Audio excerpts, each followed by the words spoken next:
I think I need to power off a couple of lamps because this white case is just too bright otherwise.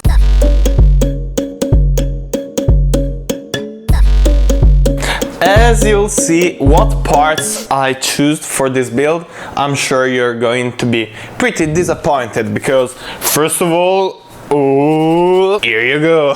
This is my pretty prehistorical A68HM-P33, as you can read right here, with my A8 5600K, a CPU from 2013 I think, or 2012, not sure, and just a single module of 8 gigs, 1600 megahertz. But why did I choose such garbage parts?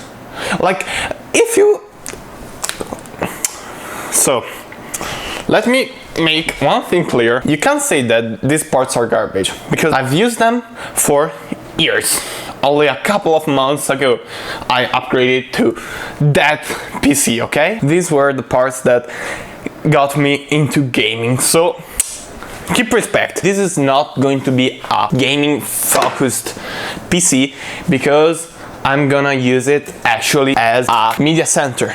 I'm gonna place it connected to my TV and I'm gonna use it for that purpose only. So I don't need anything special because this is going to be used mainly for streaming videos, TV series and films. So I need nothing that fancy.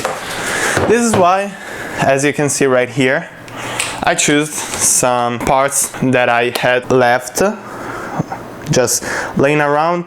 As I said, the motherboard block, the stock heatsink of the AMD CPU, 3 fans, 120 millimeters, 500 gigs of hard disk, Wi-Fi antenna, because this won't have yet, but in the future probably it will, a wired connection, and this sorry, I meant PSU of 350 watts, I think, not even sure, like, but the max TDP of this CPU is 105 if I recall it correctly, so if it doesn't explode this should be fine. 350 watts exactly. But the main star here is the DLM21 from DarkFlash. I choose to use this case because this is going to be in the living room, so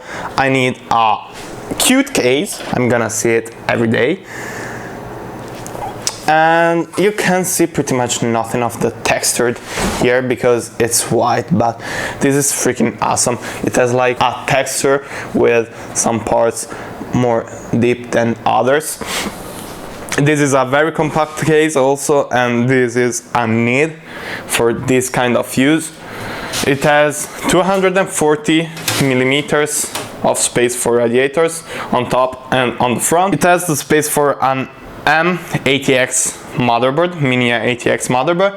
This is also why I choose to use it as a media center, because my actual motherboard is a full ATX, so I can't use it. But let's begin mounting it. Let's talk about some of the features that are really interesting about this case. First thing, all you need to do to open it up is just pull this little strap, you know, and you have complete access to the PC. I love it. We have another bay for 3.5 inches hard disk, which is nice to have. We have the space for the power supply, of course, and all the screws, a little cloth, I think, to clean the front panel, which is nice, and some zip ties. Let's lay it down and start building. All the cables, of course, are already in the way. Sorry for the reflection. I'm going to actually remove the panel so that this won't be a problem. The back shield, first of all. Otherwise, you will have a non-complete build, but you will be this lazy that you won't unplug everything. So let's find it. After looking for this motherfucker, I finally found it, and let's place it. Fun fact, in my first ever build I actually cut my finger with this little shield. Okay, this little piece of shield.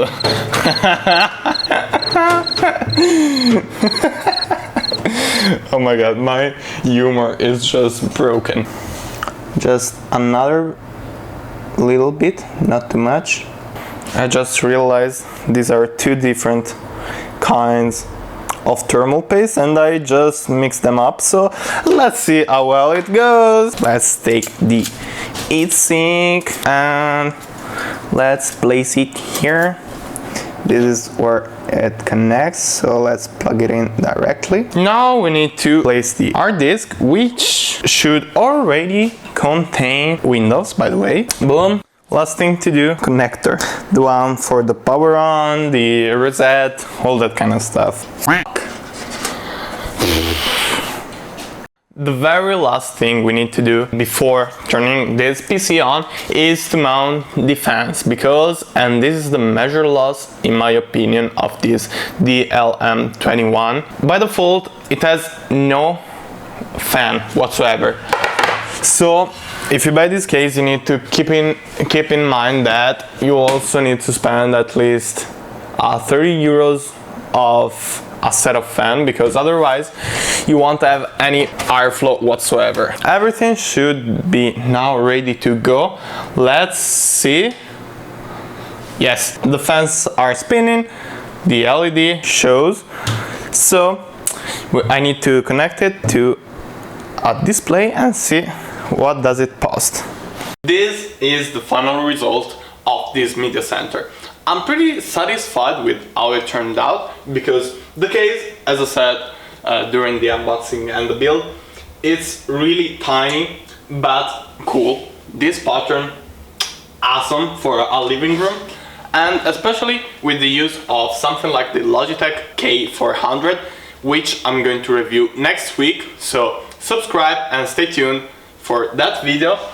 It's really comfortable using this setup right here, and I can browse whatever with ease, just like, let's go to Prime Video, I don't know, that's the main platform I'm using for streaming service, and there you go. I've got it here with no problem. The internet connectivity is not the best because I'm using a Wi-Fi repeater and a Wi-Fi antenna module, which is not the best. I'm losing a lot of connectivity, but still I'm getting like 15 megabits per second in down and up, which is more than enough to watch a 1080p video, because this is a 1080p TV. I know it's garbage, but who cares?